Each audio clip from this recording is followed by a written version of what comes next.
رزاق اکیلا اللہ ہے، وہ دینے پہ آئے کوئی ایک لقمہ بھی نہیں کم کر سکتا، اور وہ بندش کرنے پہ آئے رزق کے آمدنی کے سارے شکلیں دری کے دری رہ سکتی۔ رزاق اکیلا اللہ ہے، رزق اللہ کی مشیت سے ملتا ہے، رزق اللہ کی مشیت سے ملتا ہے، جتنا وہ چاہے اتنا ملتا ہے۔ انسان کے قابلیت کی بنیاد پر رزق نہیں ملتا، اللہ کی مشیت کی بنیاد پر ملتا ہے۔ لکھنا بھی نہیں آتا، پی ایچ ڈی ہے اس کے ملازم،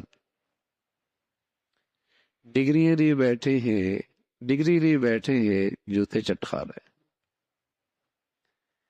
تو اس کا تعلق قابلیت سے نہیں ہے، اللہ کی مشیت سے ہے، اللہ کی مشیت سے ہے، اور رزق کے فیصلے اللہ کی طرف سے آسمانوں سے ہوتے ہیں، جس کو جتنے دے دے وہ علیم بھی ہے، وہ حکیم بھی ہے۔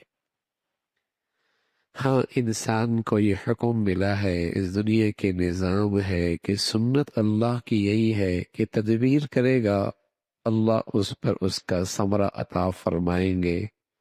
حکم ہے محنت کرنے کا، حکم ہے محنت کرنے کا، رزق کو اچھے انداز سے تلاش کرنے کا نبی کی سنت ہے۔ اس لحاظ سے عبادت ہے یہ، ورنہ اس کا تعلق اللہ کی مشیت کے ساتھ ہے، اللہ کی مشیت کے ساتھ ہے۔ انسان دنیا میں آتا ہے تو اللہ کی طرف سے اس کا رزق لکھا ہوتا ہے، اب یہ اس کا تقوی اور پرہیزگاری ہے، تقوی اور پرہیزگاری ہے کہ یہ سہولت سے اسے مل جائے یا خوار ہو کے اس کو لے، اپنا ایمان آخرت بچا کو اسے لے یا اپنا ایمان آخرت ضائع کر کے لے، ملنا اتنا ہی ہے۔ اب یہ اس پر ہے کہ آرام سے، راحت سے، سکون سے اسے کمائے یا پریشان اور خوار ہو کے اسے لے، اس سے زیادہ نہیں لے سکتا۔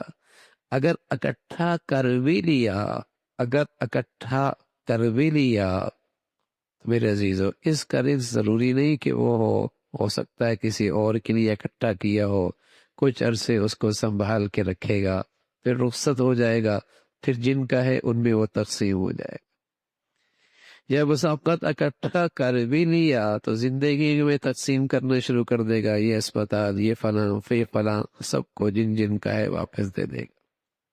ہاں، رسول اللہ صلی اللہ علیہ وسلم نے فرمایا، آدمی کہتا ہے مالی مالی، میرا مال میرا مال، فرمایا اس بندے کا مال تو وہی ہے جو کھا لیا، ختم کر لیا، پہن لیا، پرانا کر دیا، یا اللہ کے خزانوں میں اپنے آخرت کا سامان کر کے اکٹھا کر لیا۔ باقی تو اوروں کا ہے، اس کا تھوڑی ہے۔ اس کا تو وہی ہے جو اپنی زندگی میں اپنے لیے آخرت میں اکٹھا کر لیا، اللہ کے خزانوں میں، یا کھا لیا یا پہن لیا۔ ما عندکم ینفد وما عند اللہ باق، ما عندکم ینفد وما عند اللہ باق، جو کچھ تیرے پاس ہے اس پہ تو فنا ہے، اور جو تو اللہ کے پاس رکھ بیٹھا ہے وہ ہمیشہ کے لیے تیرا محفوظ ہے۔ تو بس اوقات آدمی بہت اکٹھا کرتا ہے لیکن اس کا رزق نہیں ہوتا، سنبھالتا یہ ہے، پھر بعد میں وہ ان کو مل جاتا ہے جن کا وہ ہوتا ہے، تقسیم ہو جاتا ہے۔ سنبھالتا ساری زندگی یہی ہے، اتنا بینک بیلنس ہے، اتنی دولت ہے، لیکن کتنا کھاتا ہے، کتنا کھاتا ہے؟ ایک چپاتی بھی کھانا اس کے لیے تم، اب تو میدے نے بھی جواب دے رکھا، اب تو وہ بھی نہیں کھا سکتا، اور ہے کتنا اس کا نہیں ہے بیچارے کا، یہ سنبھال کے رکھے بیٹھا ہے، تقسیم ہو جائے گا۔ یہ کچھ اوروں کا ہے، وہی اسے اٹھا کے لے جائیں گے۔ تو رزق مشیت سے ہے، رزق اللہ کی مشیت سے ہے۔